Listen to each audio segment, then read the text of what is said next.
Hey, go us. You guys have a good time? So, yeah, that was, wow, that was a ringing endorsement. They're like, yeah, I guess it was reasonably good. Like, are you all hungover? You're okay, not. That guy is not hungover. You cannot possibly be hungover, or else your inner ear just blew up when you did that. So every year we do the ShmooCon closing plenary session a little differently than I think most conferences do. Every other talk. Yeah, there's some booze. It's Sunday morning. Actually, it's not the morning anymore. I told Ben, I was talking to him earlier about this, and I said, hey, dude, at 1:30, we're going to get on stage and just wing it. And he's like, why are we going to wing it halfway through the panel? And I realized I had the wrong time. I was literally going to show up here at 1:30, and these guys are just going to be sitting here awkwardly. It says 1:30 on the website. Does it? Yeah, on Sweet. the schedule. So I'm not that says crazy. 1:30. Anyway, so we kind of glue together a plenary based on something we think would be interesting. Sometimes it's calling like 3 or 4 talks together from what came across the CFP, and they all look the same. Like last year, we did a big mass scan. We scanned the internet like 5 or 6 times during the talk. This year, we just got the wizened old people on stage, and we're going to have a conversation. Yesterday, I was called seasoned. Seasoned? Yes. Yes, like a steak. So, as a preface to all this, I used the term the other night, I'm going to pick on Ben again, Eternal September. And Ben did not know what that was, which I was kind of shocked because he had lived through the Eternal September. How many people lived through the Eternal September and remember what it was? Yeah, there are people in this room that were born after the Eternal September, so allow me to explain. Every year in the early days of the internet, back when there were things like Usenet and things like that, schools would start, students would get accounts, and all hell would break loose on news groups and gopher sites and gopher sites. Yes, I use the term gopher sites. If you don't know what gopher is, go look it the hell up. Please God, it was a way of life for some. And all these new kids would get online, and their netiquette was terrible. You know, they typed in all caps, they cross-posted, they top-posted, it was just a mess.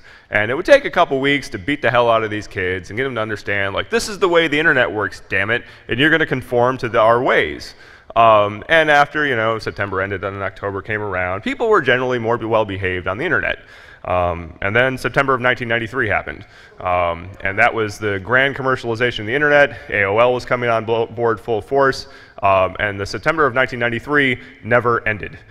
We are still trying to convince people how to be good netizens and hitting them with baseball bats, but it's like a zombie flood, right? Like, you take one out and 10 more are like, what's up, dude? All caps, man, woo! And in some ways, we're kind of entering this eternal September insecurity in some ways, I think. There's a lot of money flooding into this, the industry. There's a lot of change. There's a lot of different motivations we had in the past. And I know I can be a crotchety old man. See my rant at the start of this thing. Took me a couple days to come down from that. I think that as much as I want the past to continue into the future, I think things are going to change. But that said, I think there's a lot of lessons we can learn from the past. And many people in this room are very new to the industry and haven't had the opportunity to kind of hear, like, tell me how it used to be, Grandpa and Grandma. And this is the part where Carol kills me later. I promise to kill him if he says. Okay. So anyway, I'm going to allow the panelists to do a brief introduction and provide their kind of view of the universe, and then I've got some questions, and we're going to kind of just roll through this. There's not going to be a lot of structure. If you have comments or feedback, we'd love to hear it. Again, just from my personal perspective, I'm honored to be on stage with this team here. You know, I still feel that I have a lot to learn in my profession, in my industry, and I look to folks like this to learn from. For those of you that are relatively new, these people here represent in excess of a century of knowledge in information security, and I don't mean that in a disparaging way. Now I feel really old, thanks. Well, most of it's Rick, so anyway, there's a lot to be learned from this crew. So if you have questions or you have comments or whatever, just loft them out like a shmoo ball, and we'll go from there. So first, don't hit the scotch. Yeah, please, God. I'll let Ben introduce himself first. This is Ben Laurie. So yeah, I'm Ben Laurie, and I'm Ben Laurie, and when Bruce invited me on this panel, he said he wanted to talk about the last 2 decades in security, and this is where the Eternal September came up, because I was like, didn't the internet start around then? So we're going to talk about apparently the whole history of the interwebs. I think there's two things that I've kind of really stick out for me that I've learned in the last few years, and the first one is that you know, all the crypto and protocols and all that stuff that we think are really important, you know, get us nowhere unless users can use shit. And thank you. And the reason users can't use shit is not because users are stupid or broken, it's because we are stupid and broken, and we really need to get our shit working properly so that users can do what they want to do, which is not really generally security, it's just getting on with their lives. And it should be secure in the process of doing that, and we really suck at that. The other thing we really suck at, apparently, is writing secure software, and apparently we're not getting any better at that. So I think we need to find other ways to deal with that. Again, you know, programmers are users too, and we're not fixing them either. And so we need to find ways to make it easier for programmers to make their shit not break all the time. And that's me. Yay, Ben. Next up is Space Rogue, the only one left going by a handle on this panel, I think. Yeah, it's a good point. I actually kind of went with the real name a couple years ago because I got a real job, but I still use the handle a lot, which is interesting. And that kind of segues good into the point that you were making during the opening, is that hacker culture as we knew it is basically dead, or maybe just smoldering somewhere. It's not. Things have changed dramatically. I mean, back in our day, we would laugh a lot at law enforcement, and we would say, "Oh, look at the Steve Jackson Games case. You know, look at Operation Sun Devil. Those guys had no clue, and they don't know what they're doing, and they're busting the wrong people, and you know, they're stealing cassette tapes because they think there's data on them, and it's changed now where it's no longer where we have that ability to sit and say that we are better or more intelligent or smarter or ahead of the curve when it comes to law enforcement. That role has flip-flopped, I think. All right, you have organizations like the NSA and the FBI and whatnot, and those guys got some really smart people working for them now, and they're really doing some really good stuff, and that's not, it's taken away from us, but it kind of puts us where we are in the hierarchy of things. And now we have the President of the United States calling us out in a State of the Union address and levying sanctions against another sovereign nation for something they did or did not do. It doesn't matter, right? It doesn't matter anymore because it's that level. It's global, it's nation state awareness. It's no longer underground BBSs calling at midnight. We are definitely turned a corner and have done something. It's now different. It's not the same as it was, and I don't know if it ever will be again or if we even want it to be. But yeah, that's where we are now. So next one on? Okay. Hi. I'm Carol Fenley. I'm an freelance information security management consultant in the greater New York area. I think Bruce invited me because he tried to get a really old guy, Simple Nomad, and Nomad couldn't make it, and I was the closest in age. So I started out in this field actually in 1982, so I think I'm older than all of you. I was a Unix system admin in Bell Labs for about 10 years, then did some consulting on Wall Street, dealt with the Y2K conversion of 600 firewalls in a financial, and you know, dealt with a lot of that kind of stuff. And then we had Endless September, where I worked in a place that was a little bit hacked. And back in the days before the commercialization of the internet, most of everybody was technical, and we could pretty much run security. But now I'm seeing the big problem is we think it's a technical problem, and it's really a business problem. And the problem is, yeah, we can try to make our software secure, we can come up with tools, we can come up with all sorts of stuff, but until we get the business people on board with what are we trying to protect, I don't think we're going to really make much headway. I think we're just going to keep seeing the same things. I can recycle articles I wrote 15 years ago, just change a few names and it's the same thing. Somebody asked me about predicting the big things that might happen this year. What's going to be the big malware? And I was like, well, in 2014, who would have predicted that we were going to get vulnerabilities in 25-year-old software that wasn't made by Microsoft? And that is embedded all over the place. So I think trying to predict it And we also do a pretty good job of trying to come up with severity levels of threats. And we're focused on the threats and the threat vectors, but what about what we're trying to protect? Is anybody really looking at that? And that's where we need the business people to come in and step to the plate and get some better bridge between the technical people and the people who want the data protected. So that's my sorry little story.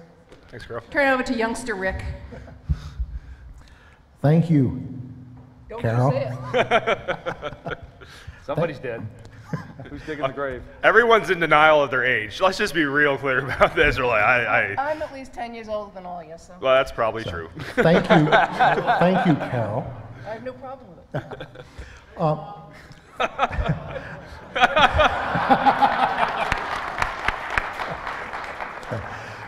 My name is Rick Forno. I've been in the internet security world probably since the early 90s. Thanks.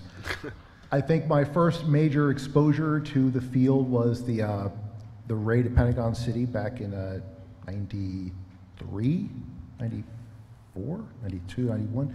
Back around there, I was actually heading down to my first ever hacker meeting, and I heard a bunch of noise. And I was looking down, and I was like, oh shit, maybe I won't go down. And we all know what happened after that. But since then, okay. There are people that are 17 years old in this audience. By the way, That Alzheimer's kicking in, Rick. I'm sorry, who are you? Who here was born after 1996? Show of hands. Get off my lawn. Okay. It was one of the first major busts, if you will, of hackers, so to speak. They kind of set the stage for a lot of the computer crime investigations, law enforcement results that occurred in the 90s and 2000s. But that kind of got me interested into this whole field, and I've seen it grow up, as we all have, working in the government, the private sector, the military. I really, I think, sharpened my teeth working at Network Solutions at the Internet, where you got that bird's eye view of internet security infrastructure and how this .com society back then was coming into fruition. And since then, I've really worried about a lot of the things that we've already heard, but more so, what are we setting ourselves up for as a digital society? I cringe, and this is the only time I hope I'll use the word, I cringe in this town when I hear people say things like, prepare for a cyber Pearl Harbor. Whoa! All right, kick that guy out. You got the panelist wet. But the issue I have is that FUD, fear, uncertainty, and doubt, is driving a lot of the decisions we're seeing in technology procurement, policies, laws, legislation, that's setting the stage for internet security for the next 20 years. Just look at the Sony hack. Week after we started doing sanctions, you've got people on Capitol Hill using this as a justification for new laws to deal with, with security. And those laws that are being proposed will not do anything. They sound good. They deal with information sharing, talking about the problem. You read my blog. Security theater, as Bruce Schneier and others will say. So I worry about this, where we're heading for the next 20 years with security in the sense of what is the foundation of our digital society, what policies and procedures are going to drive and shape them, and I worry, quite frankly, that FUD is going to play a large part of that. All you gotta do is look at things like the Sony hack, the Home Depot, Target, so on and so forth, and how that's being used to justify things like CISPA, SOPA, the convergence of security and intellectual property monitoring. This issue is becoming very convoluted, and the C word is becoming power, because that's where the money is. That's where the prestige is in this town, and that's very frightening. Money is going to really He meant be a problem. cyber. He meant cyber. I just wanted to be clear on that. Like what? I know what he meant, and I'll let it pass. Because I know half of you want to tell him to drink, don't you? And that is now no longer appropriate, I don't think, especially in this town. Right. All right? Okay, you can do whatever you want. I don't care, right? But if you want to affect change and impact the people that are making those changes who are in this town, and you sit and yell drink in the back of the room when somebody says cyber on stage, you're the one who's looking like the little girly guy giggling in the back of the room. And hey, I love to drink as much as the next guy, but that's the state of the world right now. Right. You know, if we're going to make a joke out of it, we're going to get treated like children, and that we get laws like this new State of the Union bullshit. That's what happens. So Whoa, whoa. that, my friend, was wrong.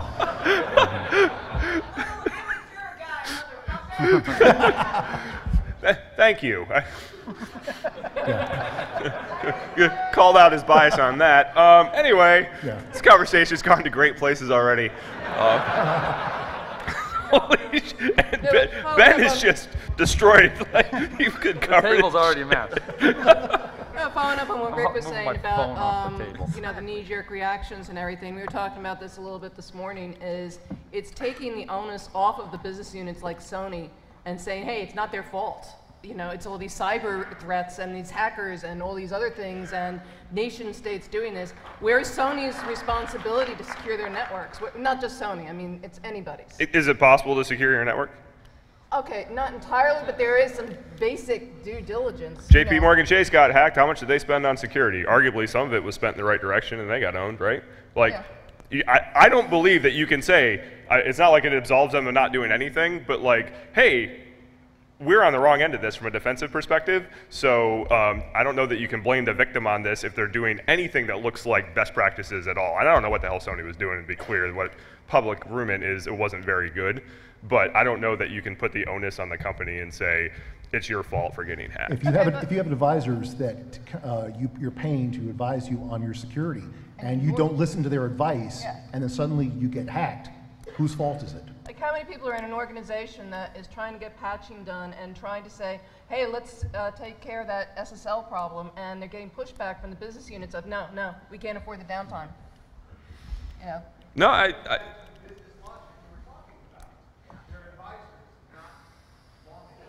Yeah.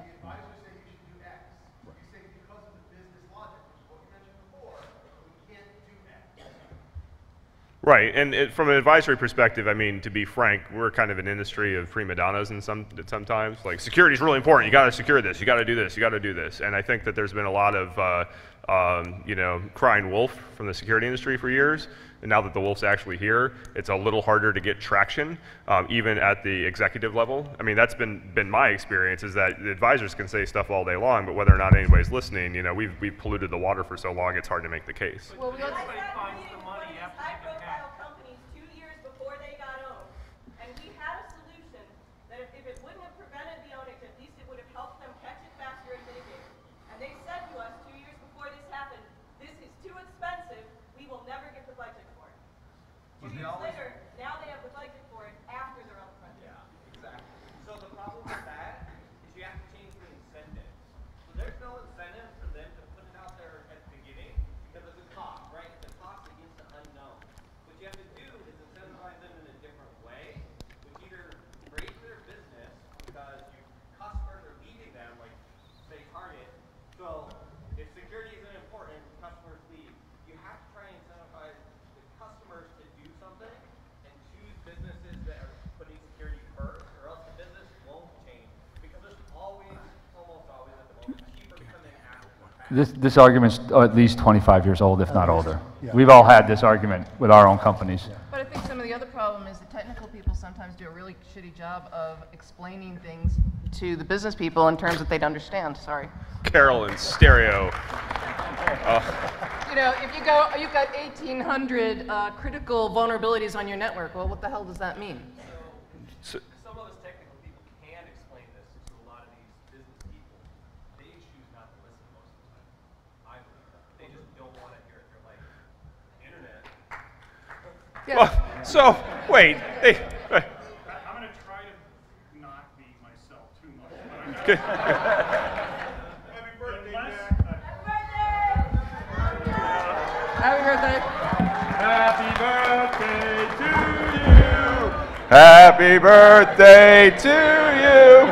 Happy birthday. What's your name? Yeah, Jack. Okay. Happy birthday. Here you go. I'm older than you, right? So I'm older than anybody on the panel. I know I've got you beat. Just one thing that gives me perspective, and I love to be the asshole security guy. I spent many years being the asshole security guy. No, you can't do that. You can't go to that website. It might be bad.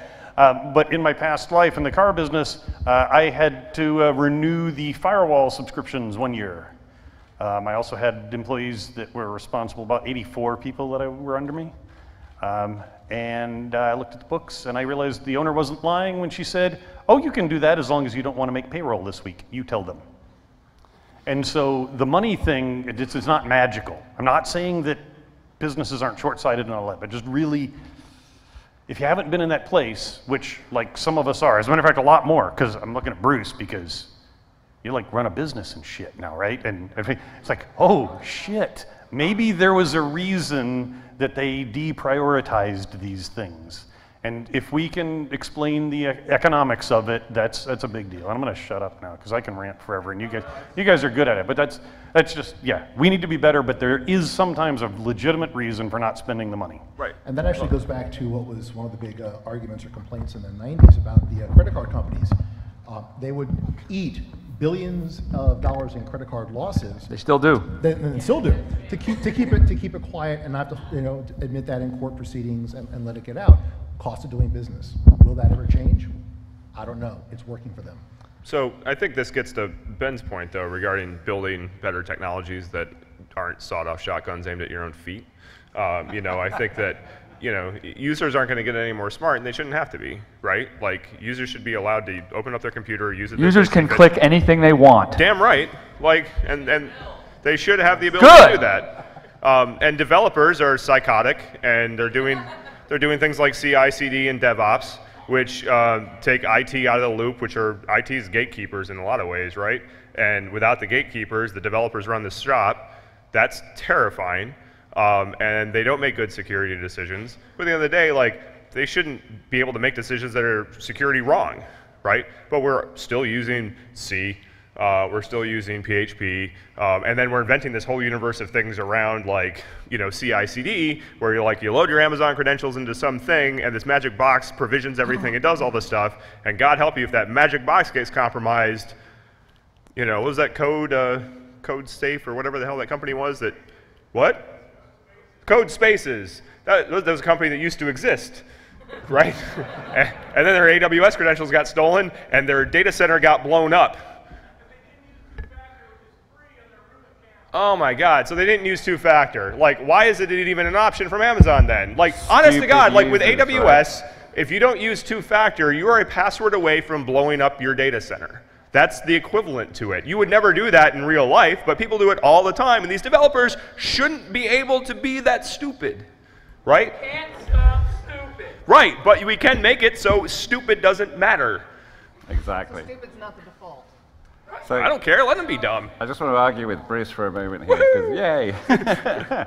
So C, right, I mean, whether or not we can find a replacement for C that is actually secure, we still have a bazillion lines of C out there that are not going away anytime soon. We've got to secure C as well, right? You can't just say C is stupid, don't use it, because we're stuck with it for decades, right?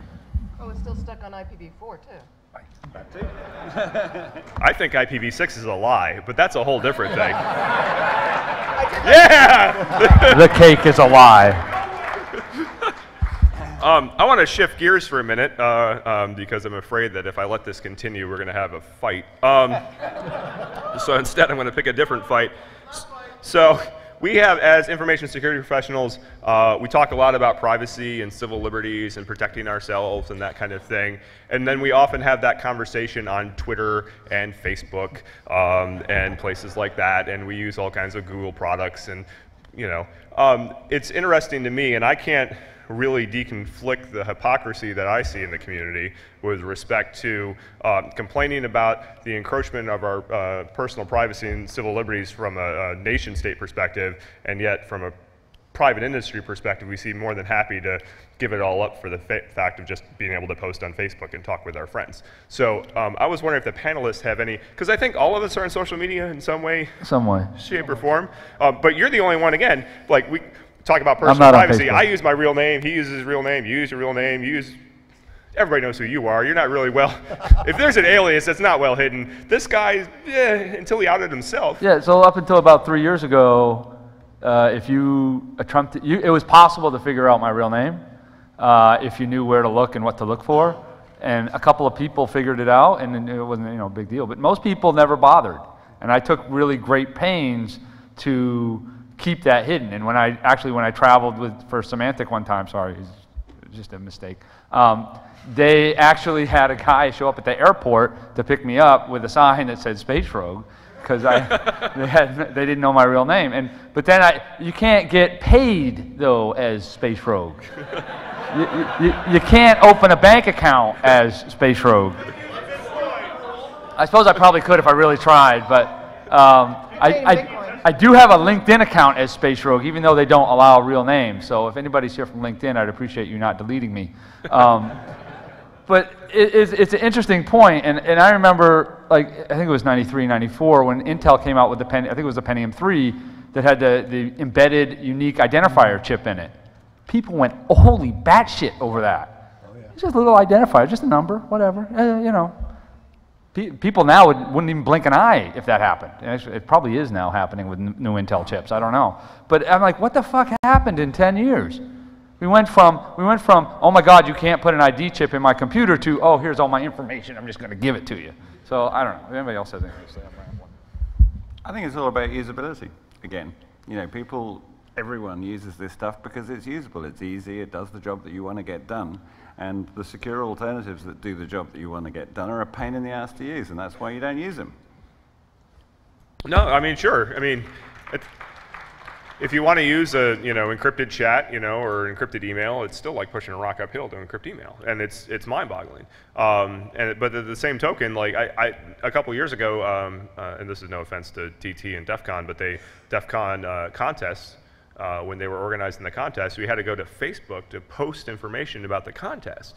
And I'm like, dude, you like have a, freaking DEF CON forums, all these other sites, everyone's anonymous, whatever, and then suddenly for the contest thing, like, I gotta go to use Facebook? And I uncorked it. I'd never post anything to Facebook in my life. I have an account just so I had something there, and I unloaded on them, and it got me nowhere. Actually, it got us put in the corner, I think is what really happened. But I don't see much discussion about this, and in general, there's like head nodding. I don't know that people even care. Like, to me, it's shocking because, again, like, in the Pentium 3, like, that was a big deal, and now we have super cookies on our phones, right? That even when you're private browsing, your provider can still track you. That strikes me as a lot worse than the CPU having a unique identifier, to be frank. And it made some news and whatever, but we've moved on with our lives. Right? We're like, yeah. I tell you what happens when you have, I don't know, what is it, 20 billion users on Facebook, or however many millions of people they have, and you have 20 billion? That's slightly more than the population of the Earth. They have a lot of users, right? And all those users willingly give up all their info, and then you have a small vocal minority, at least from the powers that be, it appears to be a small vocal minority who are complaining about NSA surveillance, but yet you have a lot of people on Facebook who are just giving their information away. Obviously, the powers that be are looking at that, and they must be thinking, well, nobody really cares if we, surveil the internet and listen to all this stuff, so we're just going to do it, and we're going to ignore the vocal people because they're not really important. Well, my favorite's the people on Facebook who then keep resharing all these, Facebook is getting your private information, and let me do this disclaimer about Facebook, and meanwhile... They do it on Facebook. Yeah. They do it on Facebook, and they're also sharing a ton of personal stuff, and ooh, that Groupon coupon, let me give out all my personal information so I can get 10% off. But the evil Facebook is going to get my personal information. I have a question or a comment or something. Okay, so I have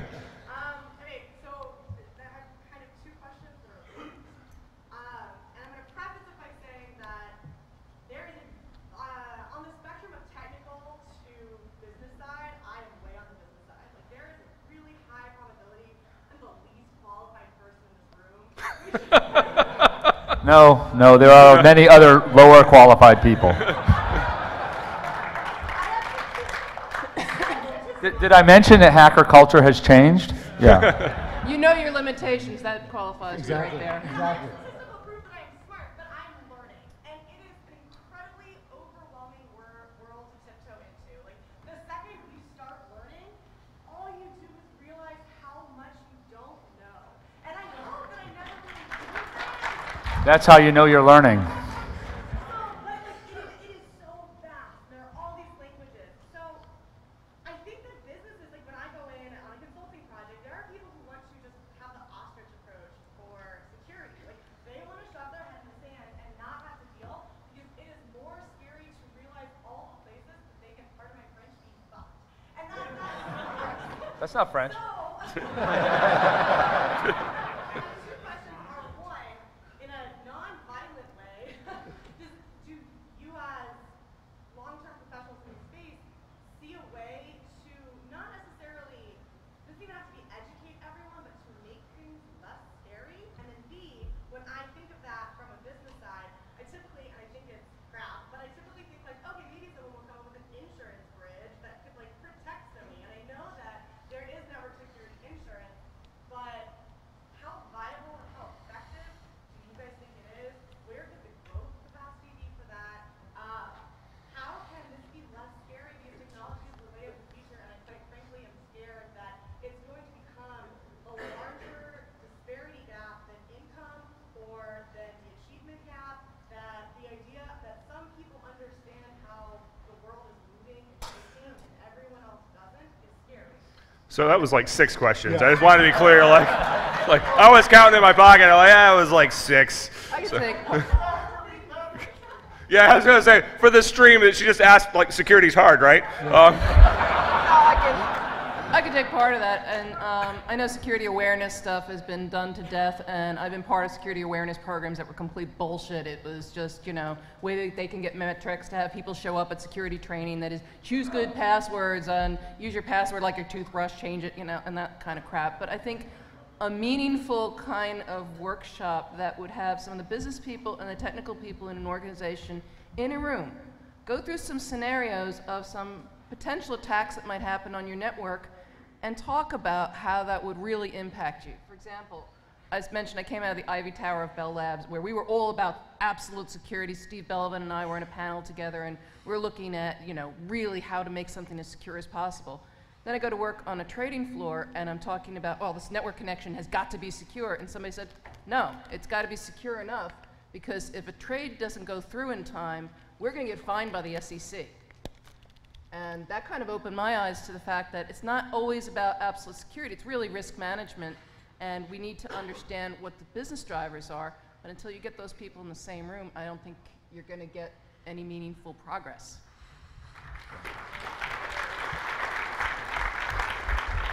And to build on that, I think a marketing or a business, a product development mantra nowadays is still first to market at 80% is better than third to market at 100%. Who applauded for that? Like, And well, yeah, okay, that's fair, but applauding it seems weird. Like, No, but Carol makes a good point. It is about risk management, and it's not about being secure. It's about accepting the risk for being unsecure and dealing with it as an organization. Then why aren't we actually holding the companies that are doing this risk management culpable for what they're doing? Well, I don't think they really understand the risk management that they're doing. They're interested in keeping their costs down, right? It's a problem though, right? So you take a look at Sony, right? Sony got hacked. Whoop-de-fucking-do, right? At the same time, we're now saying, oh, it's North Korea, it's their fault, so whatever. Oh, that's bullshit. It's all bullshit. But at the same time, why aren't we holding Sony culpable for their fuck-up? Why does it matter? thank you. Like, so, If somebody had broken, if Sony had left the front door open, physically door, and somebody walked in and took stuff, is it Sony's fault? oh. No, it's it is not. Legally, it is not their fault. It's the guy who walked in and took the stuff. He's the one getting arrested and going to jail. It's not Sony's fault for leaving the door open. Right. So, and this gets to your insurance question too. Like, in order to insure something, you have to have some kind of statistical model that you can base probability and impact against, right? And, well, we think we know what's going on, and then Heartbleed happens, and 90% of the world's secure web servers are vulnerable to having all their memory snarfed. Like, I didn't see that coming. Where was that in your statistical model, right? And then a month later, like, oh, shell shock rolls around and causes us problems. It's like, well, I guess insurance just cost infinity now, right? Like, it was a divide by zero error. I don't know what happened. Like, shit just went bad. And I think that's part of the problem I have when you start blaming the companies. And I'm not saying these companies are doing it right. God knows I walk into enough companies that aren't doing it right, and we have to like get them from, like, it feels like it's the 90s again, you know? There's an HP Xbox in the corner and whatever. But at the end of the day, like, it's really freaking hard. And their mainline business isn't to secure themselves, right? If they can't do their mainline business, be it, you know, selling corn or building widgets or whatever, if they can't do that well, the security doesn't matter in the first place. The company will be out of business. Well, I'm not looking at blaming the company for getting hacked, but what I'm saying is, and I'm just using Sony as an example, did they understand what they were trying to protect? Did the executives understand that all these emails were going back and forth, which was a pretty horrible idea?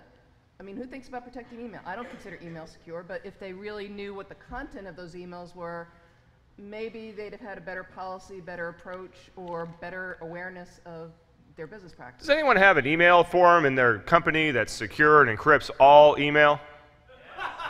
No, but don't be dumb enough to send something in email that you really don't want public. Has the stock price of Sony dropped very much?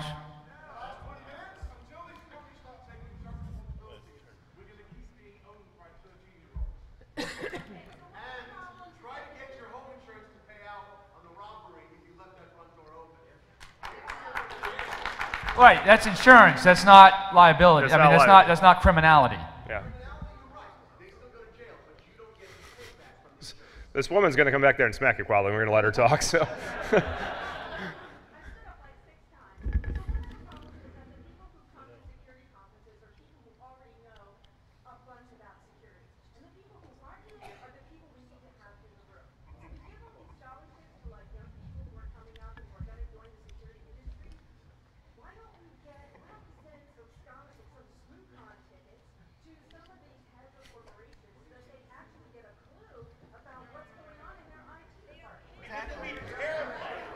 They would be terrified. So you bring up a good point about getting outside the echo chamber.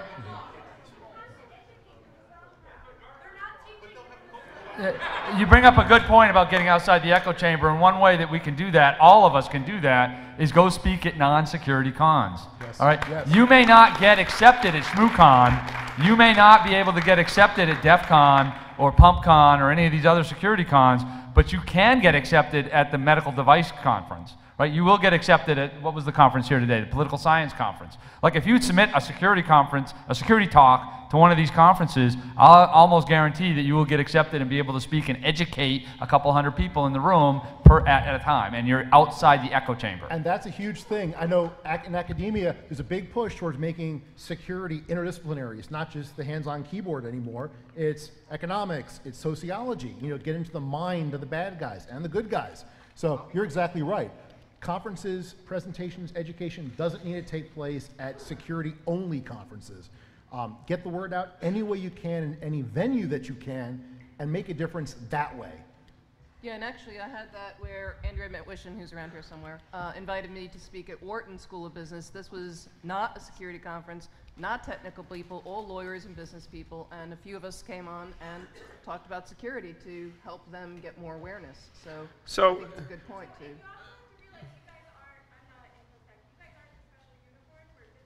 Yes, we are. Special uniform.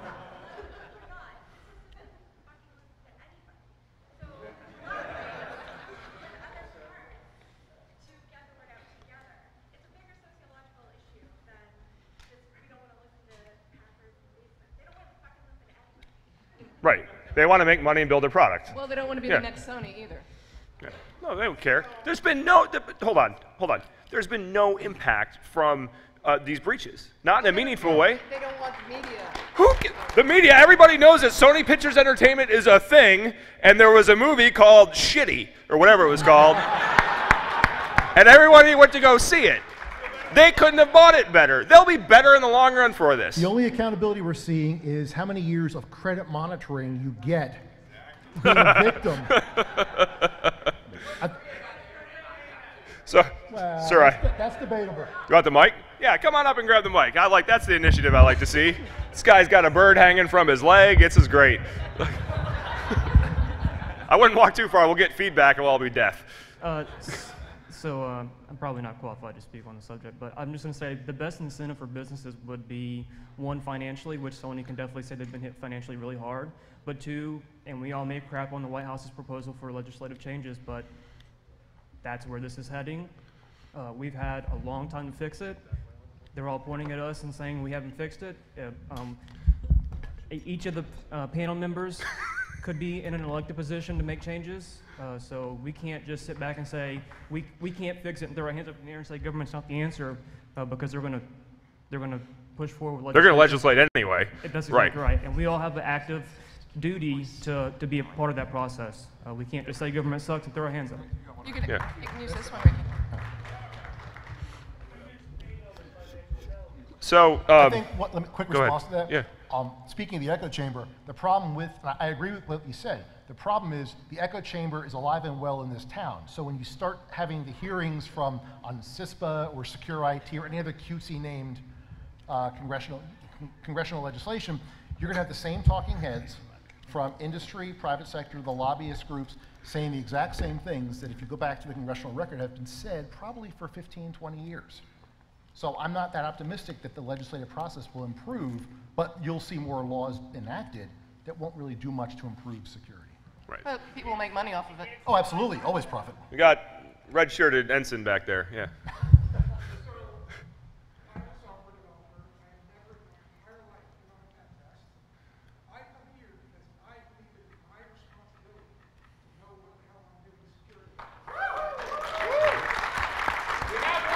Yeah. So for the live stream, we have a software developer who stood up that said he feels the personal responsibility to come here to learn about security. So if all other software developers can just quit, we'll let this guy deal with it. He's like, no, I can't write that much code. I have a man in the back trying to land an airplane. Yes, sir. There you go. What's up?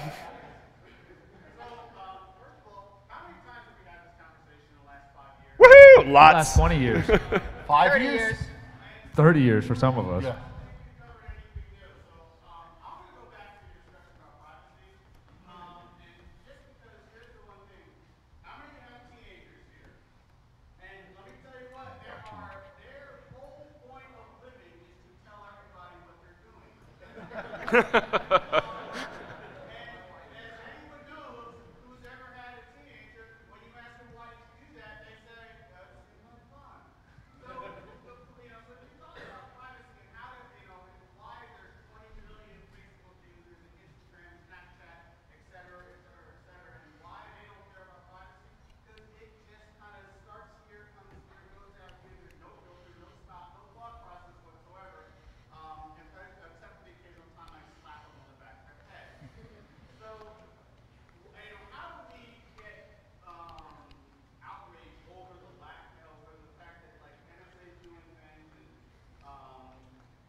Well, I understand that my situation. I promise you that they are excellent at keeping the stuff that they don't want you to know. Yeah. Private.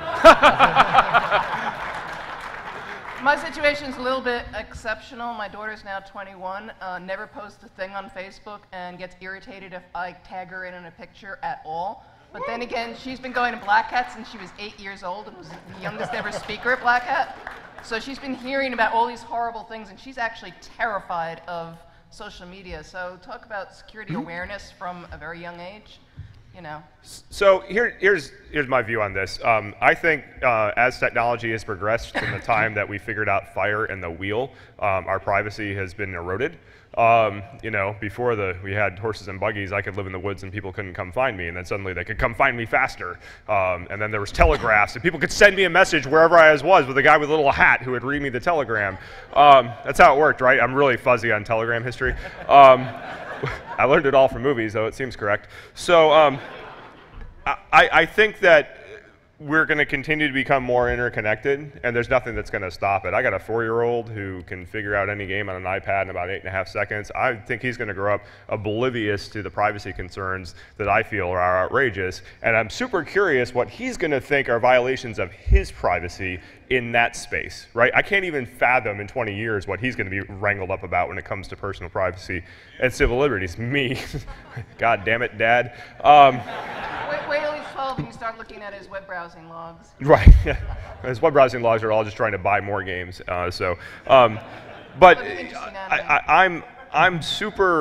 I'm convinced that society will always continue to outpace us from a security and a privacy perspective. And as a bunch of kind of whiny professionals, we're not going to impact them by ranting and raving.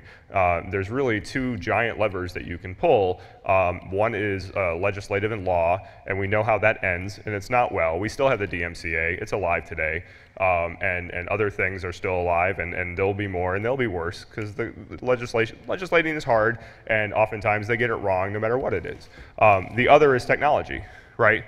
We can make better technology. We can make privacy-enhancing technologies. We can make C safe. We can do all these kind of things, and that way society can continue to evolve. Users can continue to be stupid. Our teenagers continue to share, but they can't do it in a way that is uncontrolled, that is damaging, that is hurtful to themselves. Again, yeah, these companies have got to understand risk and how to manage it, and that's a cost of doing business. But at the end of the day, when JPMC spends however many hundreds of millions of dollars they spent and they got owned, there's no high watermark here that's success.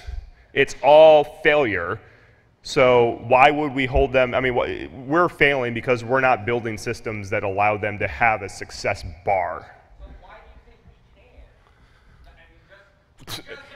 I don't know that we can, but I sure as hell don't see a path forward where I'm going to get on TV and Fox News and be like, secure your shit. People will be like, duh, I guess I should have done that. And it's going to change the fucking world. God. Who does that? Quality costs money. Fox News? So it was just the first thing to, yeah, God, I don't need to start that holy war. The only software developer left in the world has a comment.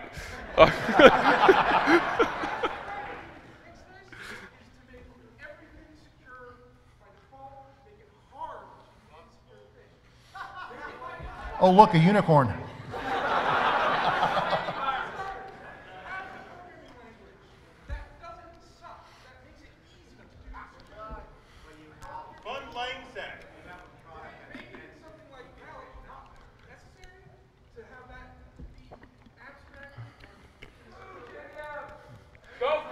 Oh, we're going to get in a weird place here. Like, we're going to start having language battles. We're not in a weird place already? No, you're not. Not anymore. That guy's the only developer left.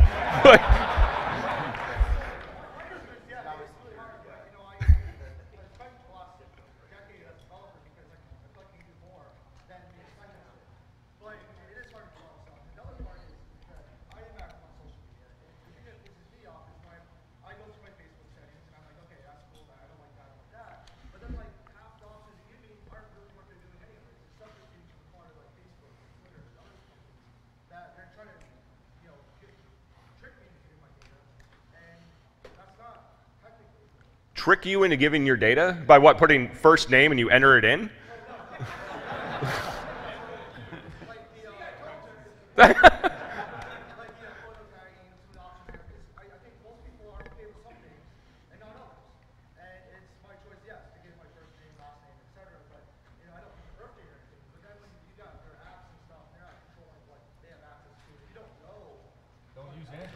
Thank you. Don't use Android. The key is knowing what you're getting into. That's something I don't understand. We talk about the privacy debate, and it's like, oh, I'm security conscious. I want the most secure system. I want to be private, and I got a frickin' Android phone. What the fuck? Yeah. Yeah. Those that could give up some security, what's the framework? Yeah, liberty, blah, blah. Android Yeah. advertising slogan. If you'll give up, yeah. So I want to respond. Hold on, I got a question in the back. Yeah. I want to respond Raven to the only standing up. developer in the world first. Raven, come whatever. up here so we can hear you. Yeah, come on, Raven, you can come up on stage. Like, guest appearance, yay! This is the part of the show where we have a guest. Like, Before our guest, I want to respond to the only developer in the world. Panel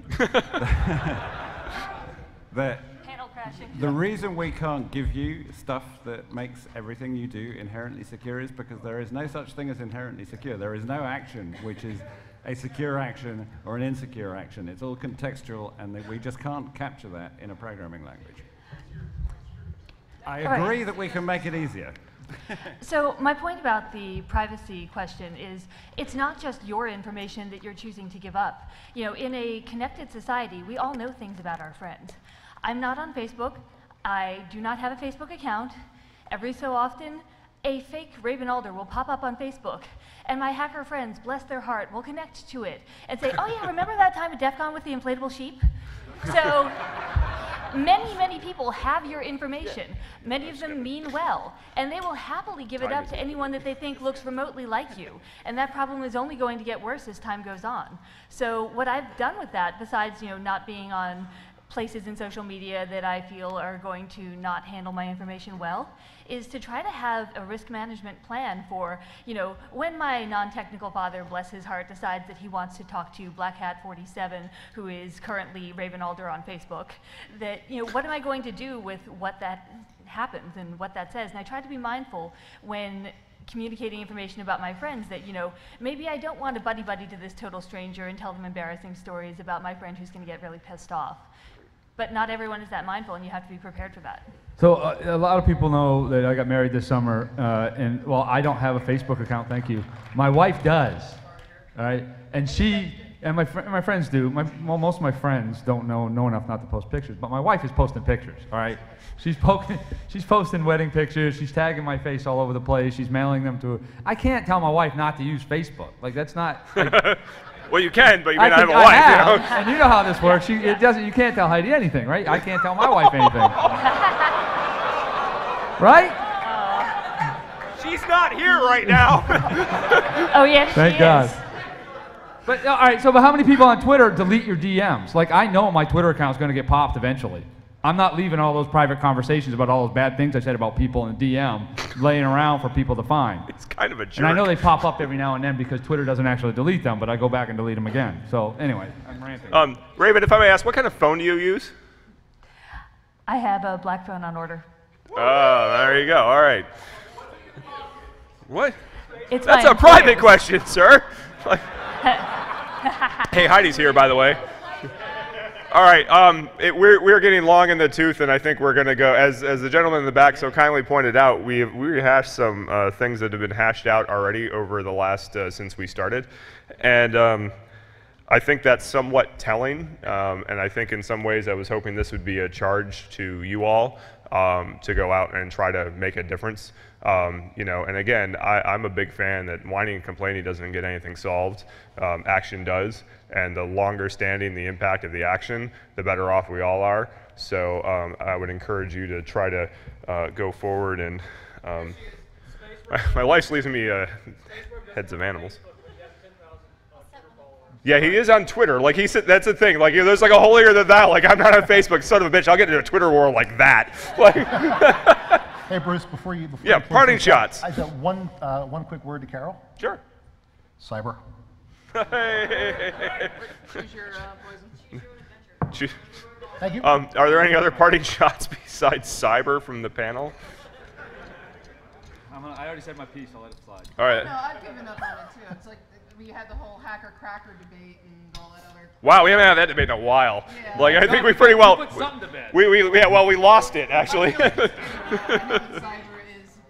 basically going to be the next term. So I had questions around like disclosure, the issue that the current breaches uncovered a bright line between those in the know, like those people that are responding, versus those that don't, the backseat InfoSec quarterbacks. Is this the new normal?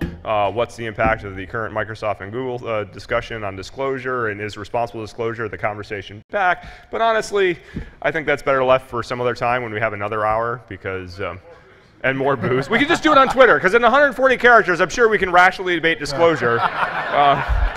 We sure as hell have tried, so. All right, with that, I wanted to thank the panelists for all their input today, and thank you all. So.